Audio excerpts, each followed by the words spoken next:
आज DC news India की team मौजूद है वार्ड नंबर 22 में, जहां कुछ ही क्षणों में आदित्य ठाकरे आने वाले हैं। आदित्य ठाकरे यहां के लोगों से जो है जनसंवाद करने वाले हैं कि 15 जनवरी को आप वोट जो है मशाल को दीजिएगा, कि अगर आपका वोट जो है मुंबई के विकास के लिए एक महत्वपूर्ण जो है एक योगदान माना जाता है।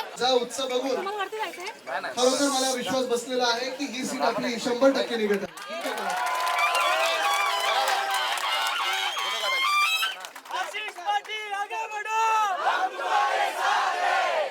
आता तुमच्यावर जबाबदारी वाढलेली आहे, कारण तुम्हाला आता पुढचे 10 दिवस हे पक्क करायचे की आपली सीट जिंकणार आहे।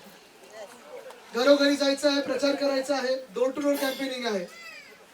आणि प्रचार हा तसा पाहायला गेला तर पुढच्या 10 दिवसांमध्ये सभा कमी आणि घरोघरी तुमचं जाणं जास्ती होणार आहे। जवळपास 50 ते 60 हजारचे सगळीकडेच वॉर्ड आपण पाहत आहोत आणि या 60,000 मुंबईकरांना तेवढंच तुमचा फोकस ठेवून 15 तारखेला आपल्याला उतरवायचं ते मतदानासाठी, आणि मतदान करून घ्यायचं ते एका चिन्हावर, ते कुठचं मशाल आहे। विषय खूप आहेत, बोलण्यासारखे आहेत, पण मला वाटतं गेले 3 वर्ष आपण पाहत आहोत आपल्या मुंबईचे जे हाल भाजपाने करून ठेवलेत, मिंदूंनी करून ठेवलेत, अक्षरशः प्रत्येक गल्ली लुटण्याचा प्रयत्न करत आहेत। काय झालं दिसत नाही मी? दादा पुढे वर जा ना। मुंबईचे हाल करून ठेवले। प्रत्येक गोष्ट आपण जर पाहाल तर शाळा आपल्या बंद करून चाललेल्या आहेत। महानगरपालिकेच्या शाळा ज्या आपण डिजिटाइज करत होतो, आपण टॅब्स आणले, आपण व्हर्च्युअल क्लासरूम आणले, आपण IB, IGCSE, CBSE आणलं, मराठी अनिवार्य केलं, अनेक गोष्टी ज्या आपल्या आपण महापालिकेच्या शाळेत करत होतो त्या शाळा ह्याच भाजपच्या सरकारला घालायचे ते बिल्डरांच्या घाशात। तसंच पाहायला गेलं तर BST एवढी चांगली सेवा, आपण बस सेवा जगभरात प्रसिद्ध की सगळ्यात स्वस्त आणि सगळ्यात मस्त, 75 वर्ष जवळपास 80 वर्ष होत आहे। हीच BST आपली ओळख जी मुंबईची होती ती मारून देखील प्रायव्हेट कॉन्ट्रॅक्टर्सना बस द्यायच्या आणि त्यांच्या हातातून बस चालून घ्यायच्या मुंबईमध्ये। हे जे पाप आहे, मुंबई मारण्याचं पाप, हे भाजपाला आता हे कळायला लागले, आपल्याला कळायला लागले की हे भाजप करत आहे। निर्णय तुम्ही घ्यायचा आहे की मुंबई भाजपला मारू द्यायची आणि संपून टाकायचं, की मुंबई आता पुन्हा आपल्या हाती घेऊन आपलं नशीब जे आहे, आपलं भवितव्य आहे ते आपण ठरवायचं। तुम्ही ठरवायचं काय करायचं, निर्णय तुमचा असणार, निर्णय मुंबईचा असणार। ह्याच भाजपला दिल्ली समोर झुकवायचं, आपल्याला वाकणार की नाही वाकायचं, त्याच्या समोर स्वाभिमानाने ताट उभं राहायचं, हा निर्णय हा तुमचा असणार आहे। अनेक गोष्टींवर भाजप येऊन प्रचार करेल, अपप्रचार करेल, स्वाभाविक आहे। धर्मावर प्रचार करतं भाजप, जातीवर प्रचार करतं भाजप, भाषेवर प्रचार करतं भाजप, पण तुम्ही त्यांना सांगायचं आहे हे सगळं सोडा आणि मुद्द्याचं बोला। तुम्ही त्यांना विचारायचं की आम्हाला देशात एक शहर दाखवा जे भाजपच्या हातात आहे आणि चांगलं चाललेलं आहे। तसं पाहायला गेलं तर जो काही ते प्रचार करतात अजून की वरपासून खालपर्यंत एकच सरकार असलं तर सगळं काही चांगलं होतं। त्यांना जरा विचारा बोलवून, असं जर तुम्हाला सांगितलं त्यांना बसवा घरी, चहा पाणी द्या, कोल्ड्रिंक द्या आणि त्यांना सांगा चला आम्ही ऐकायला तयार आहोत पुढचे 3 तास, तुम्ही आम्हाला सांगा कुठचं शहर तुम्ही चांगलं केलं। आता बघा ना दिल्लीचे हाल जे होत आहेत, दिल्लीत श्वास घेऊ शकत नाहीये। दिल्लीचे जे मुख्यमंत्री आहेत त्या सांगतायत की आमचं AQI ह्याच्यामुळे, एक तर AQI काय त्यांना माहितीच नाहीये, प्रदूषण सगळीकडे वाढत चाललेलं आहे। पण गल्लीत पण भाजप आहे, तिथे राज्य सरकारमध्ये पण भाजप आहे, केंद्र सरकार पण भाजप आहे। दिल्ली सुधारलंय का? आता परवा तुम्ही इंदोरचं उदाहरण घ्या, अनेक वर्ष इंदोर शहरात भाजप आहे, जिथे आता परवा 18 लोक गेले गढूळ पाणी पिऊन, दूषित पाणी पिऊन। तिथे नगरसेवक भाजपचे आहेत, आमदार भाजपचे आहेत, खासदार भाजपचे आहेत, राज्य सरकार भाजपचं आहे, केंद्र सरकार भाजपचं आहे, पण इंदोर शहरामध्ये परवा 18 लोक गेलेच।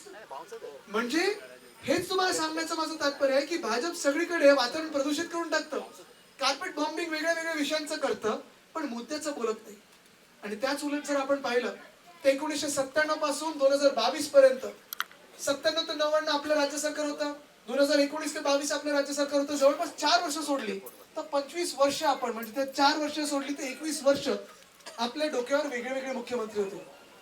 कधी काँग्रेसचं सरकार होतं, कधी भाजपचं सरकार होतं, तरी देखील आपण फक्त बोंबाबोंब नाही केली तर कामं करून दाखवली आणि पैसा जो मुंबईकरांचा आहे तो जपून वापरला, हे अभिमानाने आपण त्यांना सांगू शकतो। तसं भाजपने एक तरी शहर या महाराष्ट्रात किंवा देशात दाखवलं की भाजपने केलं। आपण सांगतो ना, आपण कदाचित एकमेव महानगरपालिका जगभरात असू ज्या 3.25 लाख विद्यार्थी 1234 शाळांमध्ये मोफत शिकतात, विनामूल्य शिकतात, 8 भाषांमध्ये शिकतात, आणि त्याच शाळा आपण अत्याधुनिक करून डिजिटायझेशन आणलं, टॅब्स आणलं, आपण वेगळे वेगळे बोर्ड आणले, मराठी अनिवार्य केलं. आणि तेच नाही तर आता पुढे जाऊन जे माझं स्वप्न आहे, काल मी आणि अमित जे सांगत होतो की आपल्याला त्याच शाळेमध्ये आता ज्युनियर कॉलेज देखील आणायचं आहे. दाखव मला भाजपने कुठे करून दाखवलं.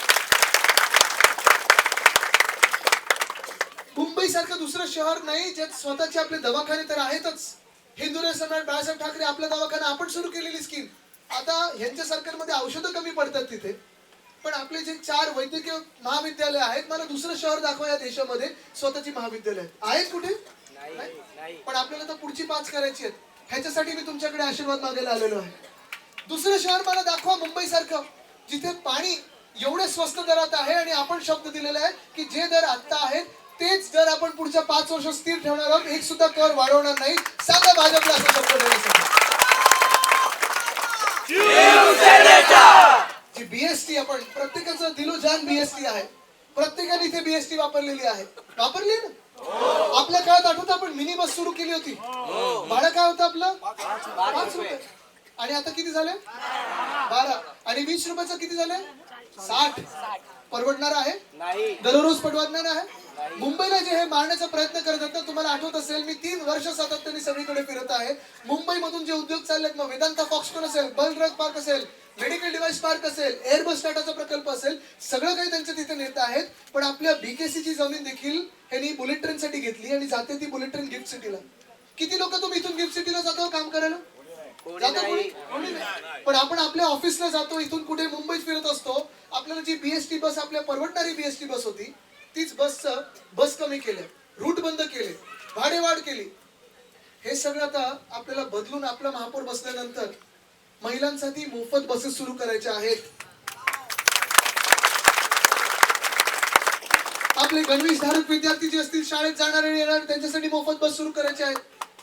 भाडेवाढ रद्द करून 5, 10, 15, 20 हे फ्लॅट फेअर पुन्हा मुंबईमध्ये आणायचे आहेत. आणि 10,000 कमीत कमी इलेक्ट्रिक बस आपल्या मुंबईमध्ये आणायचे आहेत, जेणेकरून सगळे जुने रूट आपण सुरू करू शकतो आणि नवीन रूट सुरू करायचे आहेत. आपल्या ज्या कष्टकरी महिला आहेत, घरकाम करणाऱ्या महिला आहेत, त्यांच्या नोंदणीकृत ज्या महिला असतील त्यांना आपल्याला 1,500 रुपये स्वाभिमान निधी म्हणून द्यायचा आहे. पाळणा घर सुरू करायचे आहेत. आपल्याला हे सगळं करायला आपली ताकद लागणार आहे, आपले नगरसेवक लागणार आहेत. हे जे मुंबईचं स्वप्न आपण पाहतो, एका बाजूला ते सगळं करणार, ते धर्माचा प्रचार करणार, ते सगळं काही करणार. त्या आनंद सांगा, तुमची ही मोठी काही महत्वाची निवडणूक तुमच्यासाठी, तुमच्या धर्माची असेल, जातीची असेल, प्रांताची असेल, भाषेची असेल, आमची ही निवडणूक आमच्या मुंबईच्या स्वाभिमानाची आहे, जी स्वाभिमान आम्ही जपणारे आहोत.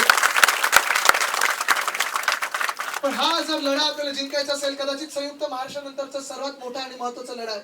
जर जिंकायचा असेल तर आपल्याला 15 जानेवारीला मतदान करणं गरजेचं आहे. आणि 15 तारखेला मतदान करायचं असेल तर ते एकाच चिन्हावर झालं पाहिजे. चिन्ह कुठचं आहे? चिन्ह कुठचं आहे? कुठचं आहे? घरोघरी प्रचार कसाचा?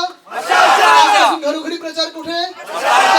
मशाल मशाल मशाल. 15 तारखेला एकच सगळीकडे आवाज घुमला पाहिजे, एकच चिन्ह असलं पाहिजे, ते म्हणजे मशाल मशाल मशाल. धन्यवाद. जय हिंद, जय महाराष्ट्र.